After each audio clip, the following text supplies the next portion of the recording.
World Grand Champion Garland Stream, World Champion Harlem's Globetrotter, World Champion Razor Sharp, World Grand Champion Hollywood Excellence, World Grand Champion Grande Gill, World Champion Baby Steps, World Grand Champion Platinum Moon, World Grand Champion Vanity Showcase, World Champion Harlemtown, World Champion Calorama's Ultimate Choice, World Champion Futurette, World Champion My Chanel, World Champion Yes It's True, World Champion Hot Copy, World Champion Slam Dunk, World Champion Ready Kilowatt, World Champion Champagne Heiress, World Champion Callaway's Copyright, and the list goes on.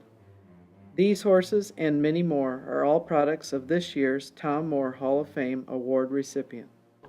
I grew up down in Knoxville, Tennessee, just right out of Knoxville in a little place called Hall's Crossroads. It's just a small place out in the country. And we had a few acres there, and we started getting the ponies to ride. You know, I was one of five, two brothers and two sisters. I'm the youngest boy, I have one younger sister. And we started getting some Shetland ponies just to play with, and then one thing led to another, and we had 25 or 30 at one time. And started breeding ponies. Now, my father was in the grocery business, and since I was the youngest boy, I stayed home and take care of the ponies in the summer. So my grandfather was a mailman, and he carried the mail with horse and buggy. But my mother, I guess, is really what really got us going, and really liked it, and saw that I liked it. You know, every Saturday night we could show at a different show at that time, and I think we started doing that. And then we went to Tattersall and bought a 3-gated pony, and then I think we went back the next year and bought a 5-gated pony, and just, you know, we didn't know what we were doing. We just sort of did it in our backyard. And if I did have a guy that helped when I was in high school, his name was Frank Beto. He had been a groom for Nola Minton Hickory Farm in Barberville, Kentucky, and he didn't ride, but he knew, you know, how to turn a horse out and keep one sound. He's really good with, you know, just all-around good horseman, but he didn't actually ride. So I would go either before school in the morning or in the afternoon after school and work the horses, and he would help me. He was more or less a ground man. There was a man in Knoxville came to Tattersall and bought a yearling. His name was Folly of Ortez. I broke this horse, and we bred him. Ned Clapp was the man's name. He bred the horse Folly of Ortez to one mare, and the mare had a stud colt. He named him Folly's Night Flyer. And Folly's Night Flyer ended up being the sire of Vanity Showcase, the mare that I won the Grand Championship harness stake with 2 times. And in Folly of Ortez, I broke him and I showed him in Knoxville, which was like Louisville to me at that time. I was 16 years old and showed him in the 3-gated stake there. And Kaz Walker, the man I mentioned earlier, who they had mega bucks, and he had a trainer by the name of Fred George, and they would win everything. I mean, they'd never ever lose a class. So he was in the 3-gated stake Saturday night there at Knoxville. I was in there, and they lined us up, and they called out the number, and it was me.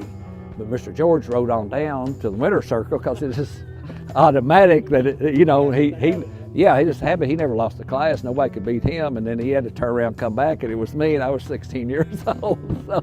And that was the grandsire of Vanity Showcase. I decided I wanted to learn more about horses and needed, if I was going to do that, I needed to go with the best. So I called, and he didn't need anyone at the time, and a man by the name of Ray Harney, he was a really good horseman from the Carolinas, and he had judged a lot of shows around and all, and I ran into him at one of the shows and told him I'd, called Tom Moore and that he didn't need anyone. He said, I tell you what, why don't you call Jim B. Robinson?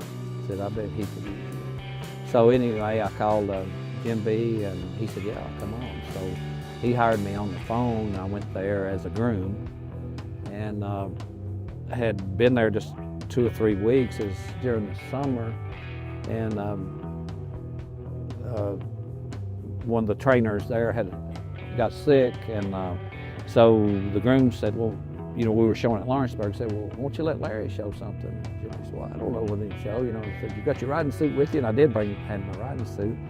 I brought it, from home, and anyway, I showed at Lawrenceburg and did, I think, second or third, and from then I just started training horses, and at that time I stayed there, I think I was there probably 2 years with Jimmy. I lived in the house with he and Walt and Jimmy, and lived there. They just kind of took me in like a son, and we got along really good. At that time, he had some of the best horses in the country. He had Tashaleen, Forest Song, had all of Julianne Smuts' horses, and it was he and the Crabtrees at that time were the top 2 stables, and got to travel around to all the shows and show some. It was just, learned a lot. Jim B. Robertson was a great horseman and a great people person. He taught me a lot, how to handle people. I mean, he was really good. So I went back to school for 2 years. I went to East Tennessee State in Johnson City, and liked it, and I would go on the weekends to J.N. Stevenson, was in Greenville, Tennessee, and I'd go down and spend the weekends down there some and work with horses with him, and I never could get the horses out of my system.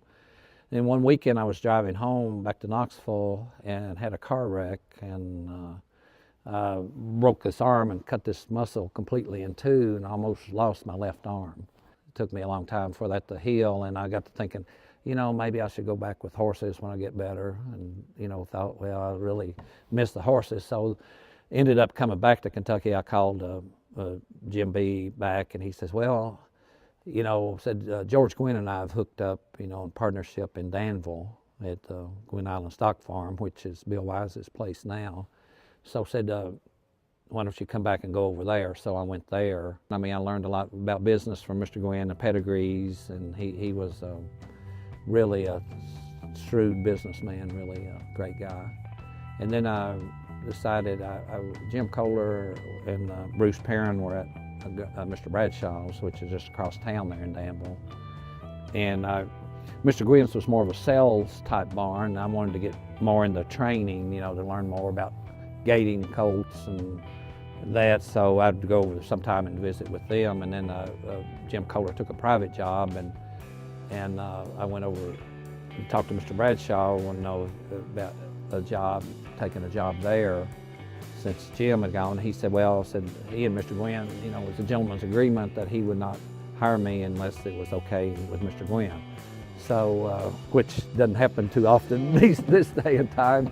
So anyway, I went to Mr. Gwynn and told him that I really wanted to go over there and on, because he was not thrilled about it, but he didn't want to hold me back, from going on with my dream. So then I went to work for Mr. Bradshaw, and I think that was sort of, I would consider that my college education in the horse business. I really learned a lot there. I mean, he was a great horseman, and I'm just grateful for the opportunity to go there. And then Tom Biederman, who had the High Point Farm, which is just 6 miles out of town here, he got killed in a car wreck, and they went to Mr. Bradshaw and asked him what they would do with the horses, and he said, well, like I told my wife, if something happens to me, call Art Roberts and prepare the horses for a dispersal sale. So he said, I'll send my top man down to get the horses ready for the sale. And there was, I think, almost 70 horses there that I got ready, prepared for the auction. And I was supposed to go back to Danville, back to Mr. Bradshaw's after this sale was over, and I liked it down here, and I thought, well, maybe I should stay down here. So I went back and talked to Mr. Bradshaw, and he said, well, if that's what you want to do. So I ended up staying at the High Point Farm and for a couple of years, and then I came here and leased the Calorama facility from Paul Hamilton, and been here ever since. What is it about the elusive three-gated World Grand Championship? I won the harness stake 3 times, I won the gated stake 2 times, and I've put 2 amateurs in the 3-gated stake, and an assistant trainer that's won it probably 6 or 7 times the 3-gated stake, but that's the only one that I can't get myself. I had, of course, Elizabeth Goth won it with Hollywood Excellence, and I showed Yes, It's True, and I was second. Neil won with Grande Gill, and then Misty came back after Neil was gone, and I worked Grande Gill myself, and she won it. So I think Elizabeth won it 3 times with Hollywood, I believe is right, and then Misty won it once with Grande. So I've been all around it. I've been involved in it, but actually I haven't done it. Yeah. Then, oh, that's right, Danny and Neil won it. Yeah, both.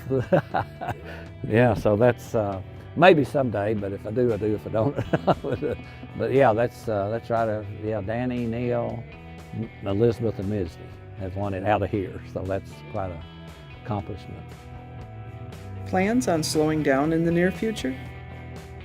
I still enjoy the chase, I guess. I still enjoy working a nice horse, and I enjoy working with Danny and Kelly, you know, just seeing them come along and the young horses here come along, and the people, you know, we've been fortunate to have some of the best riders there, you know, in the country here. And I still love going out and buying a nice horse and selling. I like the business part of it. So I don't think so. I mean, I don't ride as many as I did. I used to be a one-man show here for many years, and then I started getting assistants. But it's good to see the young people come along and the young horses, and I still have the adrenaline, I guess. I think I got several good runs left in me. Ladies and gentlemen, please join us in congratulating Larry Hodge, a 2016 inductee into the UPHA Tom Moore Hall of Fame.